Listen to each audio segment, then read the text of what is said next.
সবচেয়ে বড় দায়িত্ব এবং নৈতিক দায়িত্ব এটি হবে যে আমাদের যে ভাই বোনরা আসলে শহীদ হয়েছেন এবং আমাদের যে ভাই বোনরা আসলে হসপিটালে রয়েছেন এবং তাদের এই আহত হওয়ার পরিমাণটি এতই বেশি যে তাদের আসলে স্বাভাবিক জীবনে ফিরে যাওয়া খুবই কষ্টকর।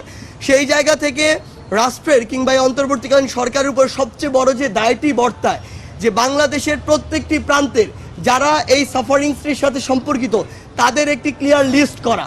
এই লিস্ট যেন কোনো দল দেখে না হয়, কোনো বয়স দেখে না হয়, কোনো ধর্ম দেখে না হয়, কোনো জেলা দেখে না হয়, কোনো এলাকা দেখে না হয়। এই লিস্ট হবে পুরো বাংলাদেশের জন্য এবং সেখানে সর্বশেষ তাদের আসলে আপডেট নিতে হবে।